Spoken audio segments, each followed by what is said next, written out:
Hello everyone. कैसे हैं आप लोग? बढ़िया। एक बहुत बड़ा टॉपिक अपना मैट्रिसेस एंड डिटर्मिनेंट्स ख़त्म हो चुका है। ठीक है। और जितना भी उसका मॉड्यूल है जल्दी से ख़त्म कर दीजिएगा। ठीक है। और एक बीच में अपन क्या करते हैं, अब दो छोटे छोटे टॉपिक्स ले लेते हैं। पहला है मैथमेटिकल लॉजिक, मैथमेटिकल रीजनिंग। ठीक है। एक क्वेश्चन फिक्स है जेई मेंस में इस टॉपिक का, और 2-3 लेक्चर्स का टॉपिक है, जल्द ही ख़त्म हो जाएगा। थोड़ा सा इंग्लिश ज़्यादा है इसमें, तो इंग्लिश आपका अच्छा होना चाहिए, थोड़ा थोड़ा मतलब। ठीक है। और दूसरा टॉपिक रहेगा स्टैटिस्टिक्स। उसका भी आधा हिस्सा आप लोग 10 तक पढ़ते आए होंगे और पढ़ चुके होंगे। जो भी नए कुछ टर्म्स रहेंगे वो अपन देख लेंगे। उसका भी एक क्वेश्चन जेई मेंस में फिक्स रहेगा, राइट। तो कुल मिला के मतलब ये एक हफ्ते के अंदर अपने दोनों टॉपिक हो जाएंगे। ठीक है। स्टैटिस्टिक्स भी 2-3 लेक्चर का है, या 3-4 लेक्चर मान लीजिए, और आपके 8 मार्क्स उससे फिक्स हो जाएंगे, राइट। बट थोड़ा सा अच्छे से समझना, और जो भी उसका होमवर्क मिलेगा जल्दी से कर लेना, है ना। इसका मॉड्यूल वगैरह ज़्यादा बड़ा नहीं है ना, बस इंग्लिश है, ऐसे ही टिक हो जाएगा आपसे। ठीक है। चलिए तो अपन स्टार्ट करते हैं मैथमेटिकल रीजनिंग। ठीक है। नोट्स मैंने ऑलरेडी लिख कर रख दिए स्क्रीन पर, तो क्या है, एक्सप्लेन करने में ज़्यादा टाइम नहीं लगेगा, बट आपको लिखना भी पड़ेगा। तो वीडियो पॉज कर करके आप बार बार अच्छे से लिख लीजिएगा। ठीक है। और कोई दिक्कत आती है तो मुझे बता देना, ठीक है ना। चलिए, तो पहला है मैथमेटिकल रीजनिंग। इसमें सबसे पहला पॉइंट स्टेटमेंट। ठीक है। स्टेटमेंट किसको बोलते हैं? मैथ्स में आप बहुत सारे मतलब जो भी बोलते हो क्या होते हैं, स्टेटमेंट्स ही होते हैं। ठीक है ना। तो मैथमेटिकल लैंग्वेज के मतलब मैथ्स के हिसाब से अब अपन थोड़ा सा इंग्लिश को समझेंगे। ठीक है। A sentence is called mathematically acceptable statement or proposition if it is either true or false but not both. ठीक है। एक सेंटेंस बोला है तो उसको मैथमेटिकली एक्सेप्टेबल स्टेटमेंट आप कब बोलोगे? जब या तो वो बस ट्रू हो या फॉल्स हो, लेकिन दोनों नहीं होना चाहिए। ठीक है। और ट्रू स्टेटमेंट जो है उसको अपन क्या बोलते हैं? Valid statement. अगर कोई स्टेटमेंट फॉल्स है तो उसको अपन क्या बोलेंगे? Invalid statement. ठीक है। चलो, आई होप ये बहुत छोटा सा पॉइंट है, क्लियर है आपको, है ना। चलिए एक क्वेश्चन उस पर देख लेते हैं, मतलब आपको स्टेटमेंट किसको बोलना है मैथमेटिकली एक्सेप्टेबल, वो समझ में आ जाएगा, राइट। चलिए, तो पहला क्वेश्चन है, which of the following are statements. किनको अपन मैथमेटिकली एक्सेप्टेबल स्टेटमेंट्स बोलेंगे? जो पहला है 2+2=5, है ना। अब आप बोलोगे यार ये तो बेवकूफ़ बना रहा है ना।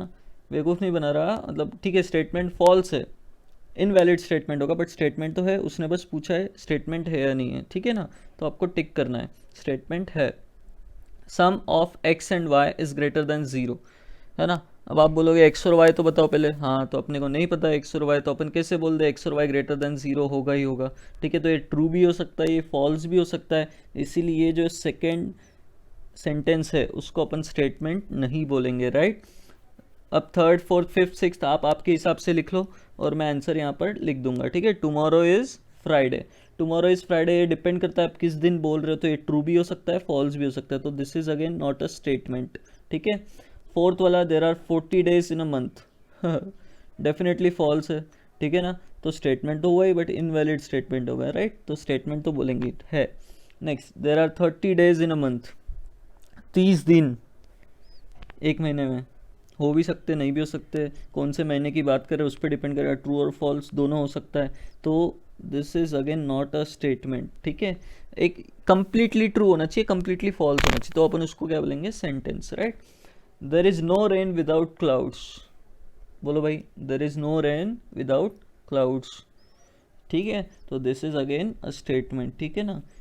चलिए, नाउ किसी ने बोला Shrikant sir is a good person, है ना। आप लोग मुझे आंसर मैसेज कर देना, स्टेटमेंट बोलोगे या नहीं बोलोगे, ठीक है ना। चलिए, तो है ना, ऑब्वियसली आप लोग बोल रहे होंगे ट्रू ही बात है ना, ठीक है, लेकिन ठीक है, देखते, अब मैसेज कर देना मेरे को आंसर क्या होगा। नेक्स्ट, अगला हेडिंग है negation of statement, very important. ठीक है। Negation of statement important. तो समझ लो क्या है स्टेटमेंट का नेगेशन, मतलब क्या है? The denial of a statement, है ना, ब्लू मार्कर से लिखा है डिनायल। तो denial of a statement P. Statement बार बार नहीं लिखूंगा इतना बड़ा कि भाई एवरी संडेज वॉट एवर, मतलब है ना, ऐसा कुछ लिखूंगा नहीं मैं बार बार। ठीक है। तो स्मॉल पी मैंने उसको बोल दिया, is called its negation the denial of a statement P is called its negation. किसी स्टेटमेंट को डिनाई करना, उसके लिए जो आप सेंटेंस बनाओगे that is known as negation of that statement, ठीक है। इज रिटन एज ऐसा, है ना, ये सिमिलरिटी वाला साइन और सामने वो स्टेटमेंट पी, ठीक है ना। वो अपन जस्ट जितने भी स्टेटमेंट्स होंगे उनको अपन स्मॉल लेटर्स में यहाँ जगह जगह पर जैसे ज़रूरत पड़ेगी डिनोट करेंगे, ठीक है। स्मॉल लेटर्स यूज़ करेंगे स्टेटमेंट्स को डिनोट करने के लिए। And read as not P, ठीक है, and read as not P, ठीक है। चलिए इसके क्वेश्चंस करते हैं, मतलब ये क्लियर होगा, ठीक है। नेगेशन ऑफ अ स्टेटमेंट, बस इतना याद रखो कि ये क्या है, denial. Denial of a statement P is known as its negation, ठीक है। Note, negation of any statement P is formed by writing first। अब उसने तरीके बताए भाई, इंग्लिश सिखा रहा है मतलब आपको एक तरह से, है ना, कि negation कैसे लिखना है किसी स्टेटमेंट का, कैसे डिनाई करना है, ठीक है ना। हाँ, तो मान लीजिए कोई स्टेटमेंट P है, तो आप स्टार्ट कैसे कर सकते हो, it is not the case that, आगे वही स्टेटमेंट कंटिन्यू कर देना, P लिख देना, it is not the case that P, है ना। अरे ऐसा नहीं है ना, ऐसे अपन बोलते ना, हाँ डिनाई करते ना, मतलब किसी ने कुछ आप पे मान लो इल्ज़ाम लगा दिया, अरे यार ऐसा नहीं है ना, तो ऐसे स्टार्ट आप कर सकते हो, it is not the case that ऐसा, ठीक है। फिर सेकंड आप ऐसे भी डिनाई कर सकते हो, इट इज़ फॉल्स दैट, ये झूठ है ना, ऐसे आप बोल सकते हो, ठीक है ना। कोई स्टेटमेंट है, ये झूठ है, इट इज़ फॉल्स दैट ऐसा ऐसा, ये पी स्टेटमेंट वापस आगे लिख देना, ठीक है ना, जो भी स्टेटमेंट था, है ना। हाँ, फिर मान लो मम्मी पापा ने बोला आपको आप पढ़ाई नहीं कर रहे हो, है ना, तो आप बोलोगे it is not the case that I am not studying, ठीक है, it is false that I am not studying, है ना। ऐसे आप उसको डिनाई करते हो, ठीक है ना। हाँ, inserting the word not in P, inserting, या फिर वो स्टेटमेंट में आप क्या करो, नॉट वर्ड इंट्रोड्यूस कर दो प्रॉपर लैंग्वेज बना के, तो वो डिनाई हो जाएगा, है ना। पी स्टेटमेंट को डिनाई करना मतलब that is negation of P, ठीक है ना। चलिए एक क्वेश्चन है, मैं इसको थोड़ा सा आपको बताता हूँ कैसे आपको मतलब क्या है, चारों ऑप्शंस जो रहेंगे वो पूरा लैंग्वेज का खेल रहेगा। तो मैं कुछ ऑप्शंस में जो जो तरीके से इसका आंसर दिया होगा वो लिख के बता देता हूँ आपको, ठीक है, मतलब आपको आइडिया लग जाएगा। राइट, नेगेशन ऑफ, एक पी स्टेटमेंट दिया, मान लो everyone in India speaks Hindi in 4 ways, मैं लिख के बता रहा हूँ आपको, ठीक है, एक एक, है ना। तो जो पहला तरीका है, मान लो मैं इसे लिख देता हूँ कि एवरीवन, आपको स्टेटमेंट को डिनाई करना है, ठीक है। Everyone in India does not speak Hindi, does not speak Hindi. तो ये कौन सा हुआ, ये वाला है ना, inserting the word not in P. तो मैंने क्या किया, everyone in India speaks Hindi बोला उसने, सब लोग इंडिया में हिंदी बात करते हैं, तो मैंने क्या कर दिया, everyone in India does not speak Hindi, है ना, सब लोग इंडिया में हिंदी में बात नहीं करते, ये उसका डिनायल हो गया, राइट। तो एक तरीका ये आपको दिख सकता है ऑप्शन में, ठीक है। नाउ सेकेंड वे मान लो ऐसा भी हो सकता है, अरे ऐसा नहीं है ना, it is not the case that, it is not the case that, ब्र आगे का वो पूरा है ना, एवरीवन इन इंडिया स्पीक्स, लिख दूँ क्या, चलो ठीक है, एवरीवन इन इंडिया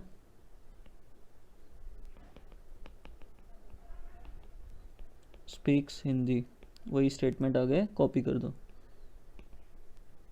चलिए नेक्स्ट, थर्ड, हो सकता है ऑप्शन में ऐसा भी लिखा हो, इट इज़ फॉल्स दैट, ये झूठ है ना। हाँ, आप बोलते हो ना बहुत बार ऐसे, it is false that, it is false that everyone in India speaks Hindi, everyone in India speaks Hindi, right, understood है ना। नेक्स्ट, एक और तरीका हो सकता है, मतलब ऑप्शन के हिसाब से, लैंग्वेज से आपको थोड़ा सा सोचना पड़ेगा, right. There is at least one person in India, there is at least one person, there is at least one person in India who does not speak Hindi,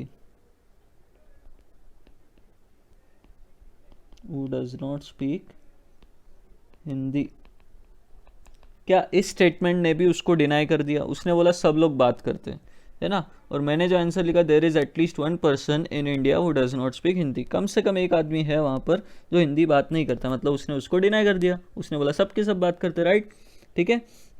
हाँ, अब डेफिनेटली कोई ना कोई मुझे मैसेज करके बोलेगा कि सर अगर इसका मैंने ऐसे लिख दिया कि nobody in India speaks Hindi, ये नेगेशन हो गया नहीं होगा? Speaks Hindi, nobody in India speaks Hindi. तो ध्यान से समझना, ये जो लिखा है मैंने नोबडी इन, अरे इन 2 बार हो गया ना, बोलो ना रे, गलती होती बोल के। हाँ, nobody in India speaks Hindi, तो इसमें और जो मैंने 4th वाला लिखा है इसमें क्या डिफरेंस है, देखो ध्यान से। देर इज एटलीस्ट 1 पर्सन में क्या हुआ, nobody in India speaks Hindi, ये कवर हो चुका है। Nobody in India speaks Hindi मतलब क्या, कोई भी बात नहीं कर रहा, तो ये डिनाइल का एक छोटा सा पार्ट है, सबसेट की तरह समझ लो, है ना। तो 4th में क्या बोला है, देयर इज एटलीस्ट 1 पर्सन, मतलब मान लो एक भी बंदा है जो आपको हिंदी बात नहीं करता ऐसा दिख गया, मतलब डिनाई हो गया वो स्टेटमेंट, ठीक है। एक भी एटलीस्ट 1 यूज करने से क्या हो गया, एक बात नहीं कर रहा, 2 बात नहीं कर रहा, 3 बात नहीं कर रहा, 4 बात नहीं कर रहा, 5 बात नहीं कर रहा, सारे की सारे नहीं बात कर रहे हिंदी में, ठीक है। तो कंप्लीट डिनाइल कौन सा होगा, 4th वाले से कंप्लीट डिनाई होगा वो स्टेटमेंट, ठीक है। तो nobody in India speaks Hindi, ये डिनाइल स्टेटमेंट उसका नहीं हुआ कंप्लीटली, ठीक है, ये उसका छोटा सा पार्ट हो गया मान लीजिए, ठीक है ना। तो कॉन्सेप्ट क्लियर है, राइट। चलिए नेक्स्ट, कंपाउंड स्टेटमेंट।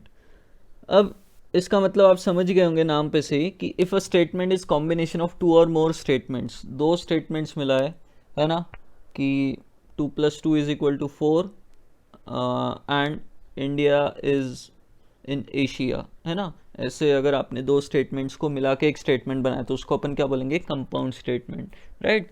चलिए बहुत क्लियर है ना। Each statement which form a compound statement is known as its sub statement or component statement. तो जैसे 2 + 2 = 4 और इंडिया इज इन एशिया, ये दोनों क्या हो गए, उसके सब स्टेटमेंट हो गए या कंपोनेंट स्टेटमेंट हो गए उस कंपाउंड स्टेटमेंट के, राइट। नाउ अगला, कि जो कंपाउंड स्टेटमेंट है, आप बहुत बार जब भी ये बातें करते हो तो 2 स्टेटमेंट्स को जोड़ने के लिए आप बहुत सारे कनेक्टिव्स यूज़ करते हो, है ना, एंड, और, ऐसा है या फिर ऐसा है ना, अगर ऐसा होगा तो वैसा होगा, इफ़ एंड देन, है ना। ऐसे IIT JEE में अच्छी रैंक आएगी सिर्फ और सिर्फ अगर आप अच्छी पढ़ाई करोगे तो, है ना। तो ऐसे स्टेटमेंट्स जो है आप यूज़ करते हो और कुछ कनेक्टिव्स के थ्रू 2 स्टेटमेंट्स को आप कनेक्ट करते हो, ठीक है ना। जैसे अच्छी पढ़ाई करोगे, ये एक स्टेटमेंट हो गया, और IIT JEE में अच्छी रैंक आएगी, एक स्टेटमेंट होगा। कैसे कनेक्ट किया आपने, if and only if, IIT JEE में अच्छी रैंक आएगी, इफ़ एंड ओनली इफ़ आप अच्छे से पढ़ाई करोगे, राइट। तो ऐसे मतलब आप डे टू डे लाइफ में बातें करते हो, राइट। नाउ तो जो बेसिक कनेक्टिव्स है वो अपन इसमें थोड़े से स्टडी करेंगे, ज़्यादा नहीं, 4 ही है। तो मैंने एक टेबल बना रखा है, उसमें अपन देख लेते हैं कौन कौन से कनेक्टिव्स मोस्टली यूज़ करते हैं, ठीक है ना। तो पहला कनेक्टिव जो है वो है एंड, ठीक है। एंड से आप बहुत बार 2 स्टेटमेंट्स को कनेक्ट करते हो और एक कंपाउंड स्टेटमेंट बना लेते हो, ठीक है। चलिए, तो इसका जो सिंबल यूज़ करेंगे इस कनेक्टिव का, ये ऐसा होगा, उल्टा वी समझ लो, ठीक है ना, ठीक है। नाउ इस कंपाउंड स्टेटमेंट को क्या बोलेंगे, कंजंक्शन, ठीक है। जो एंड से मिलके बनेगा कंजंक्शन, उस कंपाउंड स्टेटमेंट का नाम है कंजंक्शन, ठीक है। नेक्स्ट, दूसरा कनेक्टिव अपन जो यूज़ करते हैं वो है और, है ना, ऐसा या फिर ऐसा, या, है ना, और उसका जो सिंबल है कनेक्टिव का ऐसा, वी अपना, ठीक है, वी जैसा। और इस स्टेटमेंट को अपन नाम देंगे, जो भी कंपाउंड स्टेटमेंट बनेगा उससे, डिसजंक्शन। उसको क्या नाम देते हैं, डिसजंक्शन, ठीक है। ये ज़्यादा कहीं दिखेंगे नहीं, बट अपने को पता होना चाहिए कि इन स्टेटमेंट्स को ऐसे बोला जाता है, कंजंक्शन, डिसजंक्शन, ठीक है। नेक्स्ट, कभी कभी आप इफ़ देन का भी यूज़ करते हो, इफ़ ऐसा देन ऐसा, है ना। अगर लॉकडाउन खुलेगा तो मैं पिक्चर देखने जाऊंगा, है ना, तो ऐसे बोलते हो आप, ठीक है। इस कनेक्टिव का सिंबल है इम्प्लाइज वाला, ऐसा, ठीक है, एरो। नाउ इस जो कंपाउंड स्टेटमेंट बनेगा, इफ ऐसा देन ऐसा, उसको अपन बोलते हैं कंडीशनल स्टेटमेंट, ठीक है। उसको क्या बोलते हैं, कंडीशनल स्टेटमेंट, ठीक है। और एक लास्ट अपन स्टडी करेंगे, if and only if, if and only if. बहुत बार इसको IFF भी लिखा जाता है, इफ एंड ओनली इफ, मतलब है ना, सिर्फ और सिर्फ, जो मैंने अभी एग्जांपल दिया था वैसा। तो इसका जो सिंबल है डबल इम्प्लीकेशन, मतलब डबल एरो, इधर से भी एरो उधर से भी एरो, है ना। तो इसका नाम है bye conditional statement, bye conditional statement, right. चलिए, तो कनेक्टिव्स आपको क्लियर है, एंड, और, इफ, देन, एंड फिर इफ एंड ओनली इफ, ऐसे, ठीक है। चलिए, तो एक एक करके अपन अब सारे देखते हैं। पहला है द वर्ड एंड, है ना। तो जो स्टेटमेंट बोलता है उसको अपन क्या बोलते हैं, कंजंक्शन, कंजंक्शन, राइट। नाउ अब इसमें क्या होगा, दो स्टेटमेंट्स आपके पास दिए मान लो, और उसको आप एंड से कनेक्ट करते हो, ठीक है ना। जैसे कि मान लीजिए कि अभी लॉकडाउन चालू है एंड मैं बाहर नहीं निकल सकता, ठीक है ना। तो दो स्टेटमेंट्स के बीच में आपने मान लो एंड कनेक्टिव यूज़ किया, ठीक है ना। तो जो पहला एंड के पहले लिखा होगा, मान लीजिए मैं उसको बोल रहा हूँ पी स्टेटमेंट, स्मॉल पी, और एंड के बाद जो लिखा है मान लीजिए मैं उसको डिनोट कर रहा हूँ क्यू, स्मॉल क्यू से, ठीक है। तो जो भी आपके पास स्टेटमेंट लिखा होगा पी एंड क्यू इस टाइप का होगा, मान लो पी एंड क्यू, एंड के पहले एक स्टेटमेंट होगा, एंड के बाद एक स्टेटमेंट होगा, ठीक है। तो पी एंड क्यू ऐसा जो भी स्टेटमेंट है इज डिनोटेड बाय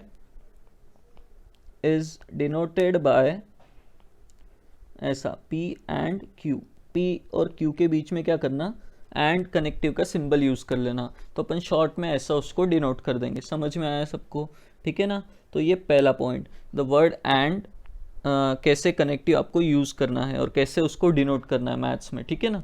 तो एक स्टेटमेंट होगा पी, उसको अपन शॉर्ट में बोलेंगे स्मॉल पी बोल दिया एक स्टेटमेंट को, ठीक है। और एक दूसरा स्टेटमेंट होगा स्मॉल क्यू। दोनों के बीच में अगर एंड यूज़ करके कंपाउंड स्टेटमेंट बनाया है तो उस कंपाउंड स्टेटमेंट को ऐसे अपन डिनोट करेंगे, राइट, पी एंड क्यू, ठीक है। नाउ देखो, आपने पहले स्टेटमेंट मतलब क्या समझ लिया था, ट्रू और फॉल्स, ऐसा अगर है तो वो स्टेटमेंट क्या होगा आपका, स्टेटमेंट रहेगा, मतलब मैथमेटिकली एक्सेप्टेबल, ठीक है।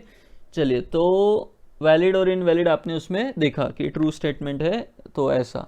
लेकिन अगर मान लो कंपाउंड स्टेटमेंट दिया आपको और उसका आपको मान लीजिए चेक करना है वो वैलिड है या इनवैलिड है ना, मतलब क्या, वो ट्रू है या फॉल्स है।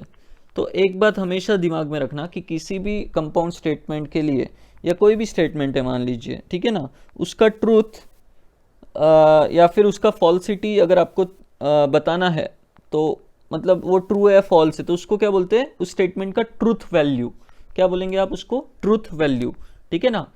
ट्रू और फॉल्स उसका ट्रूथ वैल्यू है किसी स्टेटमेंट का, ठीक है।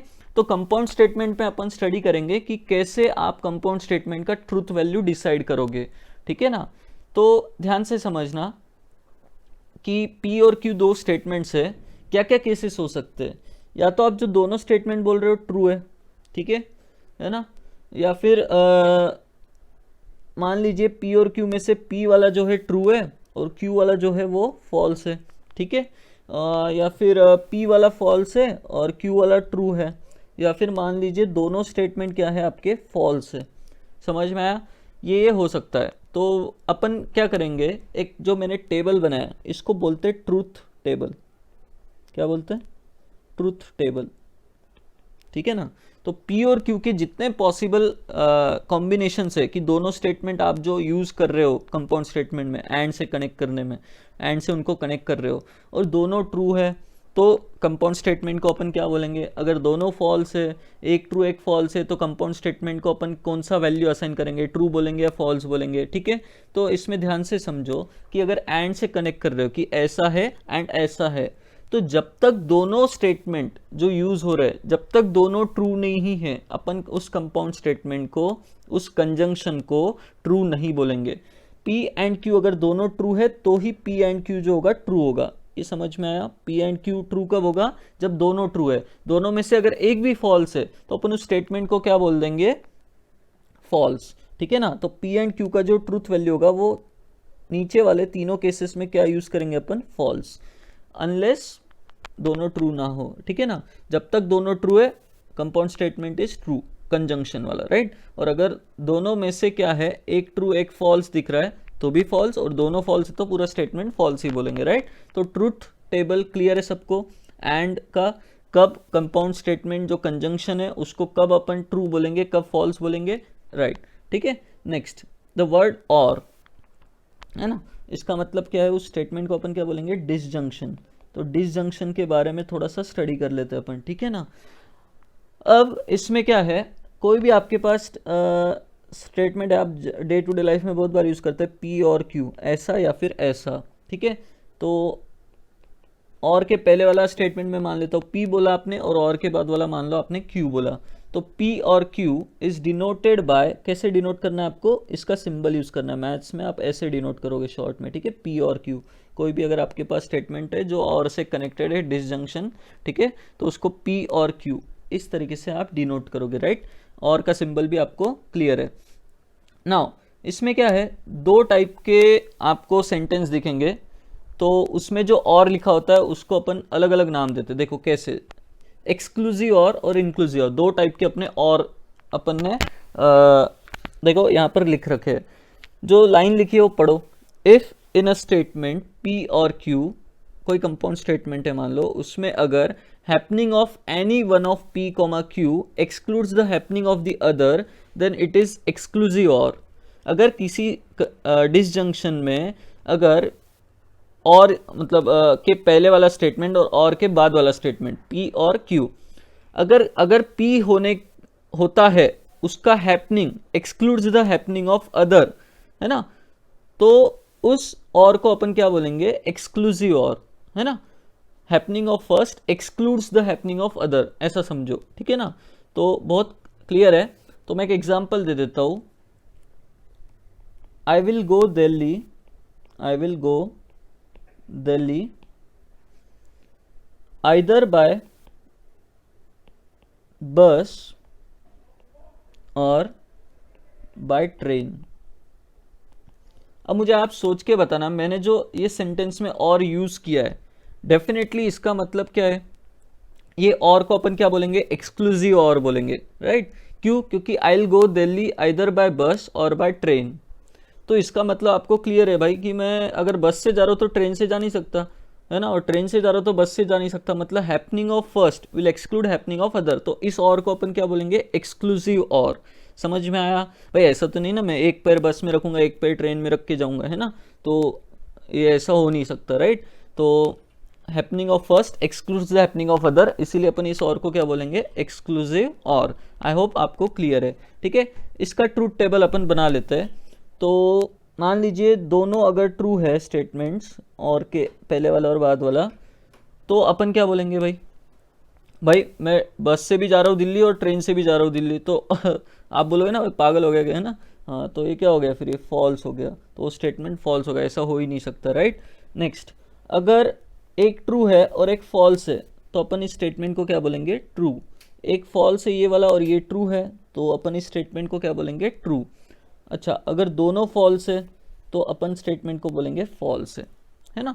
दोनों अगर फॉल्स है तो अपन पी और क्यू स्टेटमेंट को क्या बोलेंगे, फॉल्स। तो और में क्या है, दोनों में से एक तो भी आपको सही होना चाहिए। दोनों सही हुए और एक्सक्लूसिव और अगर है तो अपन क्या बोलेंगे भाई, जो कंपाउंड स्टेटमेंट है फॉल्स, उसका ट्रूथ वैल्यू जो होगा फॉल्स होगा, right.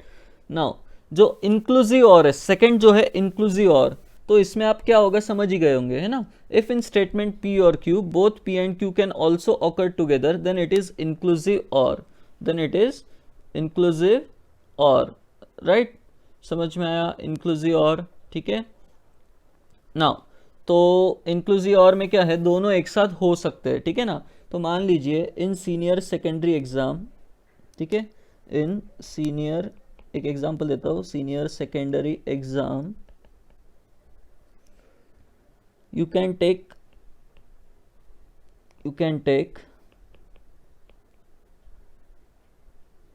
optional subject as physical education और कंप्यूटर साइंस या कंप्यूटर्स, ठीक है, कंप्यूटर साइंस। तो इसमें क्या है, कोई दिक्कत नहीं, आप फिजिकल एजुकेशन भी ले सकते हो, कंप्यूटर साइंस भी ले सकते हो। Happening of one will not exclude happening of other. तो इस टाइप का जो और होता है ये क्या होता है, इंक्लूसिव और। ये पीएनसी में भी अपन ने बहुत क्वेश्चंस किए, देखो उसमें सेंटेंस में आ जाता है कभी कभी कि number is either divisible by 3 और बाय 7, है ना। तो अपन क्या करते हैं, ऐसे नंबर्स भी इंक्लूड करते हैं जो 3 से भी डिविजिबल है, 7 से भी डिविजिबल है।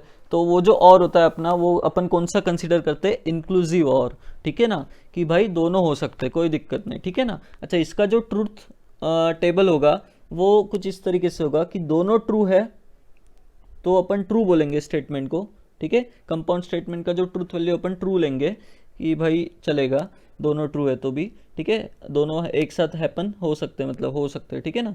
चलिए, और दोनों में से एक भी अगर ट्रू है तो अपन कंपाउंड स्टेटमेंट को ट्रू बोलोगे, लेकिन अगर दोनों फॉल्स है तो कंपाउंड स्टेटमेंट को अपन फॉल्स बोलेंगे। इसका ट्रूथ टेबल आपको क्लियर है, ठीक है। अच्छा, आगे एक क्वेश्चन लिखा है, इसमें देखो आइडेंटिफाई यूज ऑफ इंक्लूसिव और स्लैश एक्सक्लूसिव और।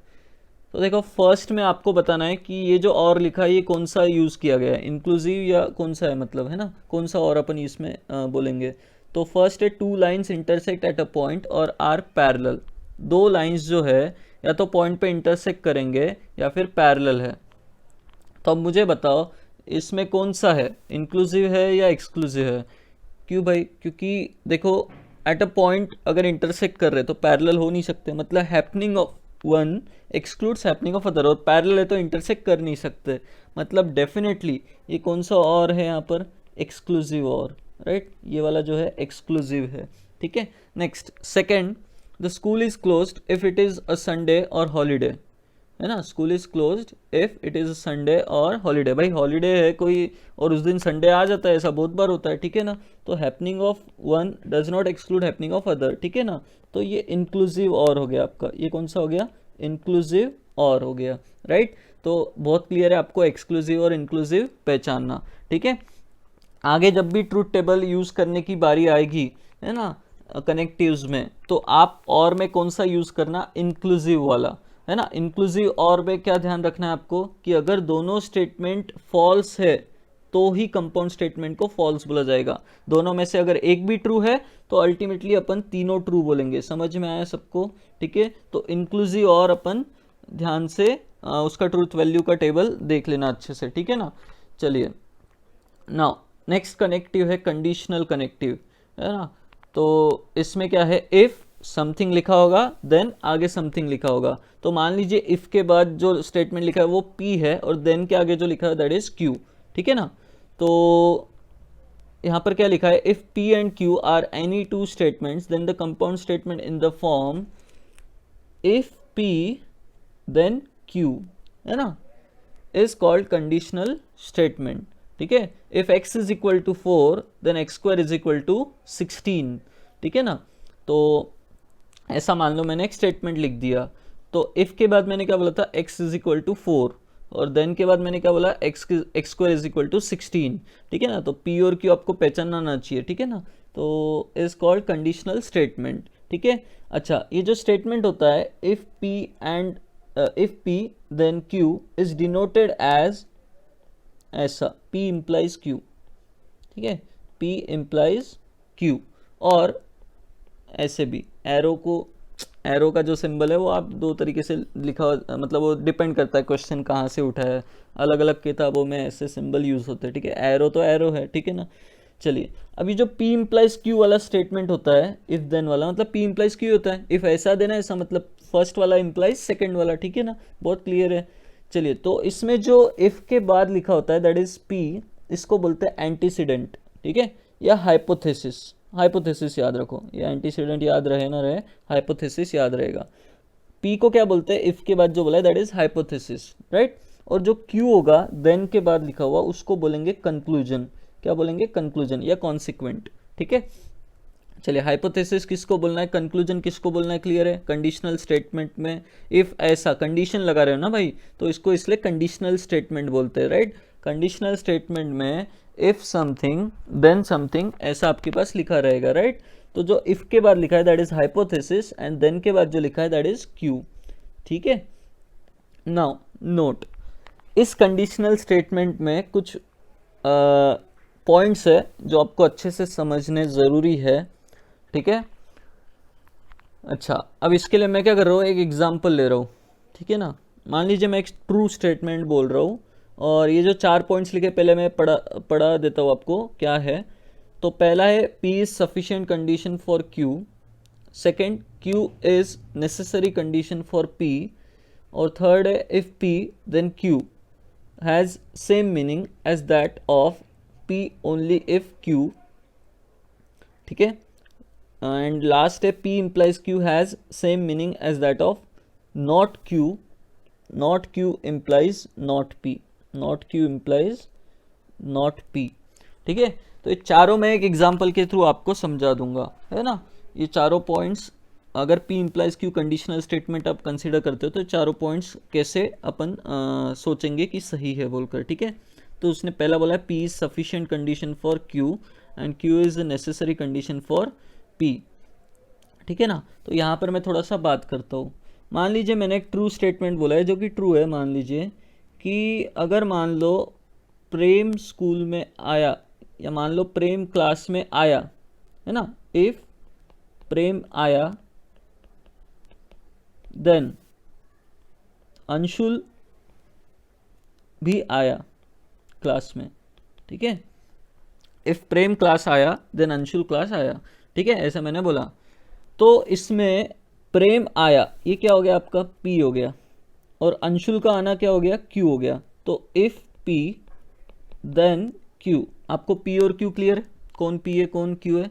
P स्टेटमेंट क्या है, प्रेम का आना। Q स्टेटमेंट क्या है, अंशुल का आना, ठीक है ना। ये ट्रू है मान लो स्टेटमेंट। तो अब देखो, मान लो किसी दिन मैं क्लास में अटेंडेंस ले रहा हूँ, ठीक है ना। और मैंने अटेंडेंस लेते लेते मान लीजिए मैंने देखा कि प्रेम का नाम पहले आया और प्रेम प्रेजेंट है, ठीक है ना। प्रेम क्लास में प्रेजेंट है, ठीक है। तो क्या मुझे अंशुल का नाम लेने की ज़रूरत है आगे? नहीं, क्योंकि अगर प्रेम आया तो अंशुल आएगा ही आएगा। और अगर मैं अटेंडेंस ले रहा हूँ और मुझे दिख गया कि प्रेम आ गया, है ना, प्रेम आ चुका है, तो डेफिनेटली अंशुल भी आया ही होगा, राइट। मतलब क्या है कि जो यहाँ फर्स्ट स्टेटमेंट लिखा है कि ये देखो, ये ध्यान से, P is sufficient condition for Q, प्रेम का आना सफिशिएंट है अंशुल के आने के लिए। तो सही बोला है कि इसने, बिल्कुल सही बोला है, ठीक है। Next, second, Q is a necessary condition for P, ठीक है। चलो अब मैं सेकंड पॉइंट समझा रहा हूँ, नेसेसरी वाला। ये तो सफिशिएंट वाला समझ में आ गया आपको, ठीक है। नेक्स्ट, अब नेसेसरी कंडीशन में क्या है, देखो ध्यान से। मान लो मैं अटेंडेंस ले रहा हूँ, और अटेंडेंस लेते लेते मुझे क्या दिखा कि अंशुल आया है, मान लो अंशुल क्लास में है, ठीक है। आपका जो स्टेटमेंट था वो ऐसा था कि प्रेम आया तो अंशुल आएगा, राइट। अब अंशुल मुझे पता है कि प्रेजेंट है, तो प्रेम के बारे में इससे आप कुछ कमेंट कर सकते हो क्या, वो हो भी सकता है नहीं भी हो सकता है, राइट। इतना क्लियर है।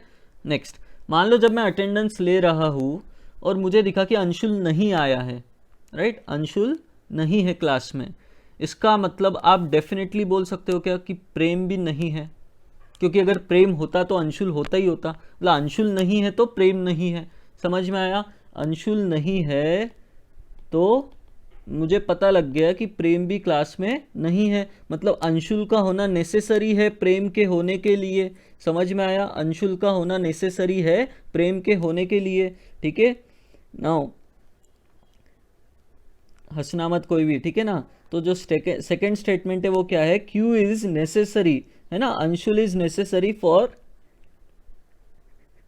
प्रेम, ठीक है। नाउ जो फोर्थ स्टेटमेंट था यहाँ पर देखो, फोर्थ पॉइंट नोट में, P implies Q has same meaning as that of not Q implies not P। देखो not Q implies not P भी यही बोलेगा ना, not Q implies not P मतलब क्या है, अंशुल नहीं आया implies प्रेम नहीं आया, है ना, अंशुल नहीं आया implies प्रेम नहीं आया, राइट। तो ये भी आपका मतलब क्लियर है कि P implies Q और not Q implies not P has same meaning, right. Now ये जो थर्ड पॉइंट है कि if P then Q has same meaning as that of P only if Q, है ना। तो यहां से वापस अब थर्ड स्टेटमेंट समझ लो, P only if Q, Prem class में होगा ओनली इफ अंशुल क्लास में है ना, क्योंकि अंशुल नहीं तो प्रेम नहीं। समझ में आया क्या, प्रेम ये थोड़ा सा आपको ध्यान से समझना पड़ेगा, ठीक है ना। प्रेम आएगा ओनली इफ अंशुल आएगा, ठीक है। ये भी स्टेटमेंट का मीनिंग सेम है, P इम्प्लाइज Q का। अगर प्रेम आया तो अंशुल आएगा, राइट। तो ये स्टेटमेंट आई होप आप सभी लोगों को क्लियर है, और नहीं अगर समझ में आया है वीडियो को वापस एक बार ध्यान से समझिएगा। इतना जो 1-2 मिनट का ये एग्जाम्पल मैंने एक्सप्लेन किया, ध्यान से वापस प्ले करिए और धीरे धीरे स्टेटमेंट्स को समझिए क्या बोला है, ठीक है ना। तो वापस एक बार मैं फिर भी बता देता हूँ आप लोगों को, ये मिटा देता हूँ और इसी एग्जाम्पल को मैं थोड़ा सा वापस बता देता हूँ, ठीक है।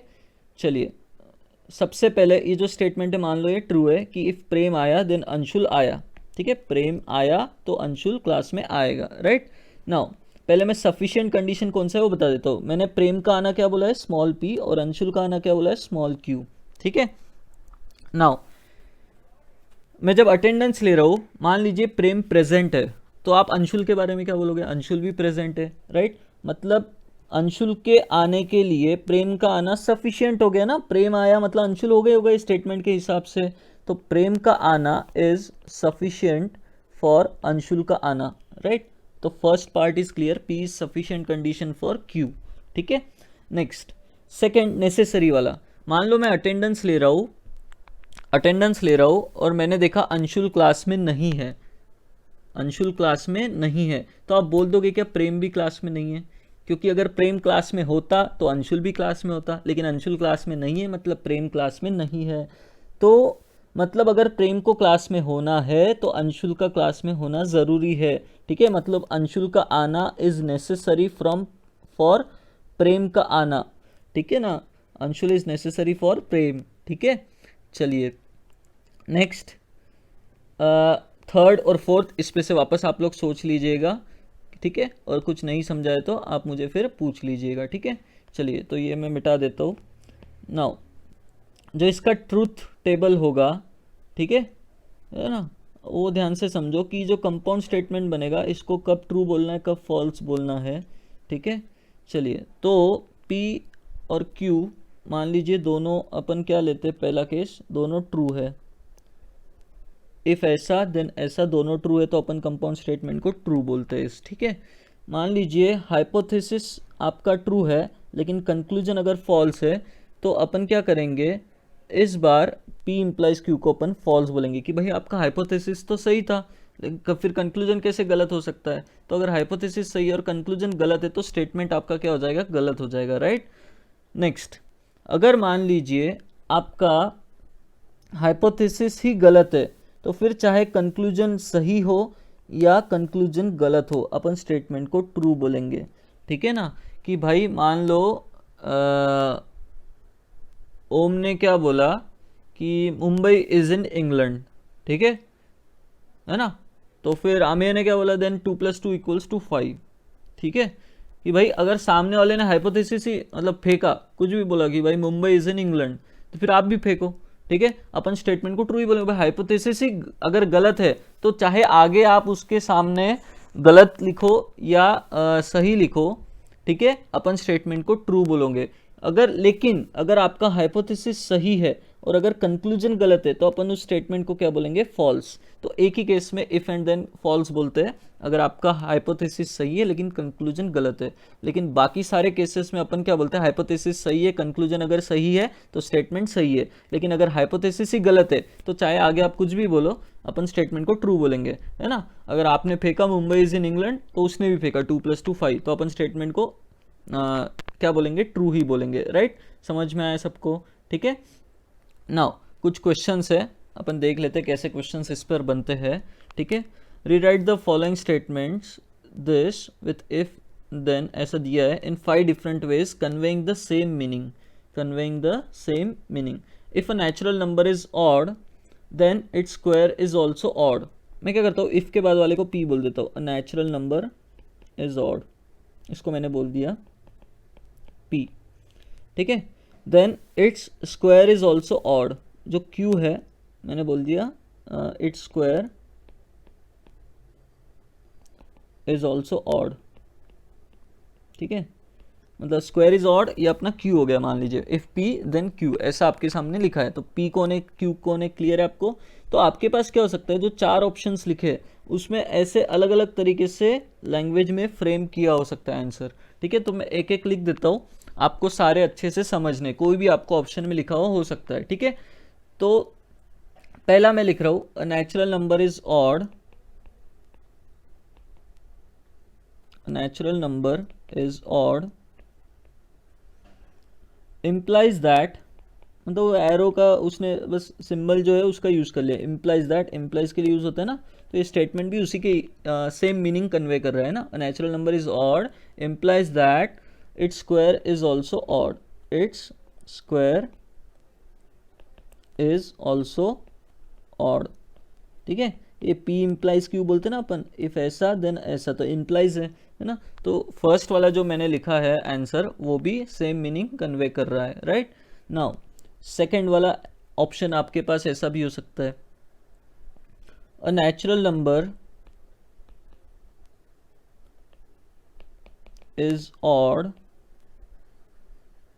Only if it's square is odd. ये कौन सा है भाई, उसने ये पॉइंट यूज किया है, P ओनली इफ Q, ठीक है ना, सेम मीनिंग है। P ओनली इफ Q मतलब P कौन था आपका, देखो P कौन था, natural number is odd, Q कौन था, स्क्वायर इज ऑड, तो देखो उसने P लिखा है, P ओनली इफ Q, ठीक है। तो अगेन ये ऑप्शन में दिखा तो आप टिक कर सकते हो, राइट, मतलब करना ही है टिक, सेम मीनिंग है उसका, P only if Q, P implies Q का जो मीनिंग है that is P only if Q, है ना। प्रेम क्लास में होगा, ओनली इफ अंशुल क्लास में है, राइट। थोड़ा सा वो एग्जाम्पल ध्यान से समझना, मतलब अच्छे से आपको याद रहेगा, है ना, क्या क्या सेम मीनिंग होता है कौन कौन से सेंटेंस का, स्टेटमेंट का, ठीक है। नाउ थर्ड ऐसा भी हो सकता है, for a natural number to be odd, for a natural number to be odd it is necessary that it is necessary that it is necessary for a natural number to be odd, it is necessary that its square is odd, its square is odd.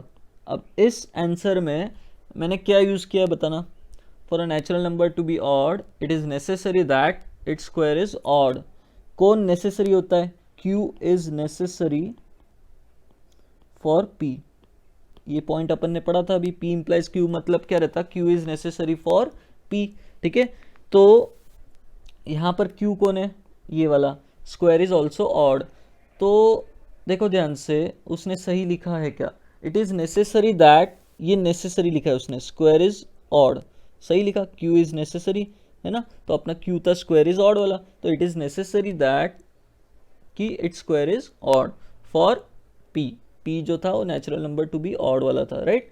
चलिए तो ये भी answer clear है आप लोगों को, ठीक है ना। चलिए रफ वर्क जो है मैं मिटा देता हूँ, क्या है अच्छे से आपको समझ में आएगा,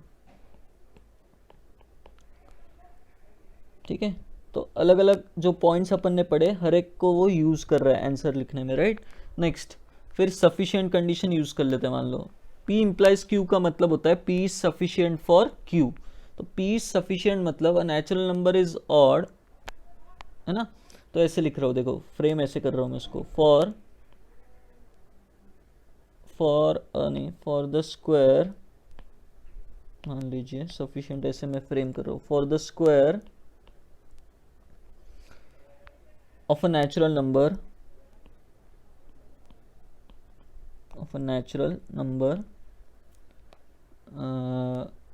to be odd,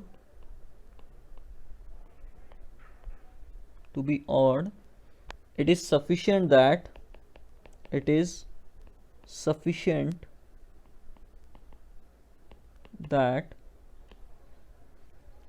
the number is odd, तो मैंने P is sufficient for Q इसको यूज करके सेम मीनिंग का स्टेटमेंट लिखा। Sufficient that the number is odd. किसी नेचुरल नंबर का स्क्वायर ऑड होने के लिए किसी नंबर उस नंबर का ऑड होना सफिशिएंट है, राइट। तो ये भी सेम मीनिंग कन्वे कर रहा है, इफ पी देन क्यू, ठीक है।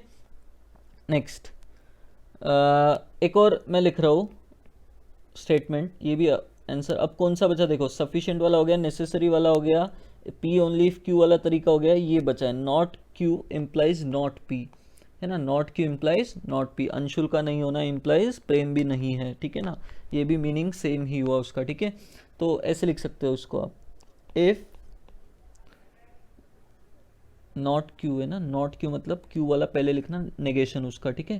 तो if the square of a natural number, if the square of a natural number, q का नेगेशन लिखना है, right. Natural number is not odd then the natural number,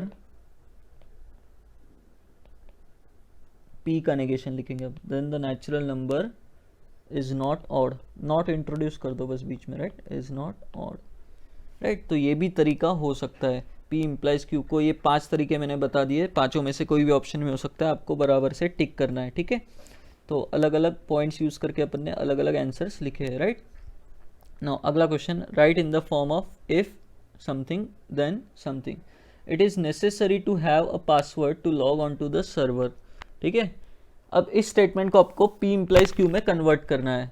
तो अब मुझे बताना, P इम्प्लाइज Q में Q is necessary for P, तो आपको इसमें क्या करना है, नेसेसरी वर्ड यूज हुआ है मतलब Q और P ढूंढना है। नेसेसरी क्या है, it is necessary to have a password, मतलब हैविंग अ पासवर्ड आपका कौन हो गया, Q। For what, log on to the server, तो ये आपका क्या हो गया, P हो गया, और ये आपका क्या हो गया, Q हो गया। तो अब इसको इफ P देन Q में कन्वर्ट करो, if you log on to the server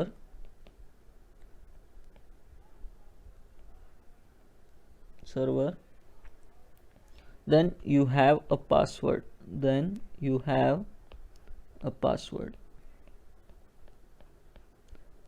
ऐसे इसको अपन ने इफ देन में कन्वर्ट कर दिया। बस आपको P और Q बराबर से पहचानना आना चाहिए, राइट। चलिए, आई होप ये क्लियर है। Next, you can access the website if you pay a subscription fees, है ना। अच्छा, यहाँ पर क्वेश्चन में थोड़ा सा करेक्शन है, you can access the website only if, यहाँ only होना चाहिए, only if कर लीजिएगा correction, only if you pay a subscription fees। इसको if P then Q में अगर कन्वर्ट करना है तो उसका सेम मीनिंग ऐसा होता था कि P only if Q, मतलब only if के पहले जो है that is our P, and आगे वाला जो पार्ट है पे सब्सक्रिप्शन फीस वाला, ये कौन है, Q है, ठीक है। तो ये आपका P है और ये Q है, तो बराबर से उसको इफ देन में कन्वर्ट कर दीजिए। इफ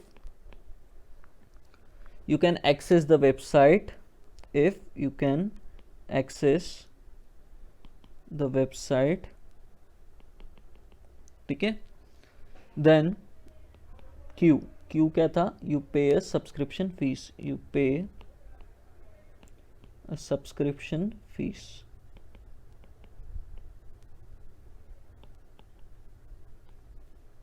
ठीक है।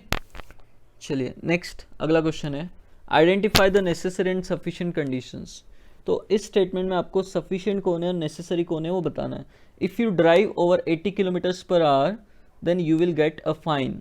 इफ़ के बाद वाला P है, मान लो driving over 80 kilometre per hour से चलाना स्पीड, और you will get a fine, fine लगना इज आपका Q। तो सफिशिएंट कौन होता है, P is sufficient for Q, तो सफिशिएंट कंडीशन इज P। तो सफिशिएंट वाला हो गया driving over 80 kilometres per our, ये सफिशिएंट है फाइन लगने के लिए, राइट। और नेसेसरी कंडीशन क्या है, Q is necessary for P, तो गेटिंग अ फाइन, Q मतलब गेटिंग अ फाइन था ना, getting a fine is necessary, ठीक है। चलिए, तो हर P इम्प्लाइज Q में आप ये पहचान लोगे, राइट। नेक्स्ट, 2 टर्म्स और है, Contra positive statement and converse of a conditional statement. तो अगर मान लीजिए आपके पास P इम्प्लाइज Q कोई कंडीशनल स्टेटमेंट दिया है, तो इसमें और दो स्टेटमेंट्स की अपन बात करते हैं। एक होता है कॉन्ट्रा पॉजिटिव, एक होता है कॉन्वर्स। तो कॉन्ट्रा पॉजिटिव किस स्टेटमेंट को बोलते हैं? Contra positive of P implies Q is not Q implies not P, not Q implies not P, है ना। इसका नेगेशन इम्प्लाइज इसका नेगेशन, है ना। अगर आप देखोगे तो इसका मीनिंग P इम्प्लाइज Q के ही इक्विवेलेंट होता है, राइट। तो मैंने यहाँ पर एक नोट लिख रखा है, a statement and its contrapositive convey the same meaning, ठीक है। P implies Q and not Q implies not P, है ना। उल्टा कर दो, दोनों के नेगेशन यूज कर लो, तो दैट इज कॉन्ट्रा पॉजिटिव। उस स्टेटमेंट को बोलते हैं Contra positive, right. Now converse of P implies Q is Q implies P, उल्टा कर दो बस, Q को पहले लिख दो, P को बाद में लिख दो, दैट इज कॉन्वर्स। तो कॉन्वर्स और कॉन्ट्रा पॉजिटिव की डेफिनेशन आपको क्लियर है, राइट। तो यहाँ पर एग्जाम्पल के थ्रू आपको बता देता हूँ, मतलब क्लियर हो जाएगा कॉन्ट्रा पॉजिटिव की स्टेटमेंट का कैसे बनाना है, ठीक है। पहला, if a triangle is equilateral, तो ट्रायंगल इज इक्विलेटरल आपका क्या हो गया? P हो गया, ठीक है। और इट इज आइसोसेलेस, ये क्या हो गया आपका? Q हो गया। तो कॉन्ट्रा पॉजिटिव क्या रहता है? Contra positive is negation of Q implies negation of P, मतलब देन के आगे वाले का नेगेशन, इट इज आइसोसेलेस, इसका नेगेशन क्या होगा? It is not isosceles. तो ऐसे लिखो, देखो, इफ ट्रायंगल इज, वो वगैरह लगा देना है ना, if triangle is not isosceles, is not isosceles, then अब क्या आएगा? नॉट P, है ना। नॉट P मतलब क्या? P का negation, then triangle is not equilateral, है ना। तो then the triangle, it is not equilateral, है ना, it is not equilateral, P का नेगेशन मैंने यहाँ लिख दिया। तो ये उसका कॉन्ट्रा पॉजिटिव स्टेटमेंट है, ठीक है। अब आगे का आप करके बताओ और मैं फिर आगे आंसर लिखता हूँ। Something is cold implies that it has low temperature, something is cold implies that it has low temperature. तो समथिंग इज कोल्ड, ये P हो गया आपका, implies Q, it has low temperature, ये Q हो गया। तो इसका कॉन्ट्रा पॉजिटिव जो होगा, इफ समथिंग, पहले Q का नेगेशन लिखेंगे, समथिंग हैविंग लो टेम्परेचर का नेगेशन क्या होगा? Does not have low temperature, है ना। If something does not have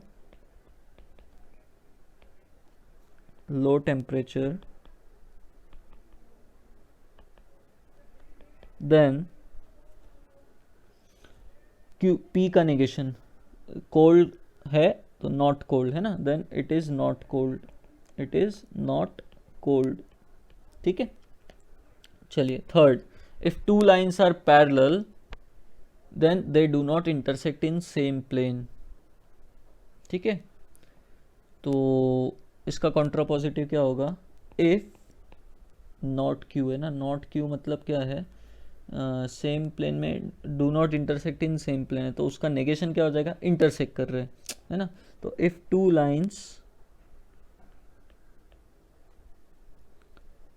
intersect in same plane, है ना, then they are not parallel, they are not parallel, right. चलिए, तो आई होप, है ना, P का नेगेशन क्या होगा? टू लाइन्स आर पैरेलल का नॉट पैरेलल, ठीक है। तो बराबर से ऐसे लिख देना है, ठीक है। अब इसमें ना जब ऐसा कन्वर्ट करें ना, मीनिंग वगैरह पे थोड़ा सा नहीं जाने का, तो कन्फ्यूजन थोड़ा कम होगा आपको, है ना। जो बोला है वो अपन ने बस कर देने का। P इम्प्लाइज Q का कॉन्ट्रा पॉजिटिव क्या है? Not Q implies not P, ठीक है। चलिए, ये पॉइंट समझिए, statement and its contrapositive convey the same meaning, right. ये अपन ऑलरेडी ऊपर पढ़ चुके हैं, right. Converse of this, first question, if a number is divisible by 10 then it is divisible by 5। तो डिविजिबल बाय 10 आपका P हो गया और डिविजिबल बाय 5 आपका क्या हो गया? Q हो गया। तो आपको बस क्या करना है? उल्टा करना है बस। If a number is divisible by 5, converse लिखना है तो if a number is divisible by 5 then it is divisible by 10, ये उसका क्या हो गया? कॉन्वर्स, ठीक है ना। चलिए next, second, if a and b are two integers such that a is greater than b then a minus b is always a positive integer, ठीक है। देन के आगे वाला आपका क्या हो गया, क्यू हो गया, और ये वाला क्या हो गया, पी हो गया। तो उल्टा करना है, क्यू इम्प्लाइज पी करना है, कॉन्वर्स मतलब, राइट। तो इसमें कैसे लिखोगे, if A and B are two integers such that a minus B पहले लिखोगे ना, a minus B is always a positive integer then a is greater than b, p बाद में लिखोगे ना, a is greater than b, right. तो ये हो गया कॉन्वर्स, राइट। तो आज का लेक्चर अपन यहाँ पर ख़त्म करते हैं, और आई होप बहुत सिंपल सा टॉपिक है, सारी चीज़ें समझ में आ गई होंगी, ठीक है। और कुछ चीज़ें नहीं समझ में आती है तो थोड़ा टाइम देना, आगे के और 1-2 लेक्चर्स में चीज़ें क्लियर हो जाएंगी, राइट। और जब आप मॉड्यूल कर लोगे तो और अच्छे से सारे कॉन्सेप्ट्स आपके क्लियर हो जाएंगे। एक दिन में आपको इसका मॉड्यूल मिल जाएगा, राइट, ग्रुप पर मिल जाएगा, फिर आप सॉल्व कर लेना, ठीक है। चलो तब तक मैट्रिसेस का मॉड्यूल ख़त्म करो, एंड जो भी गिवन डीपीपीज है ख़त्म करो, ठीक है। चलिए बाय बाय।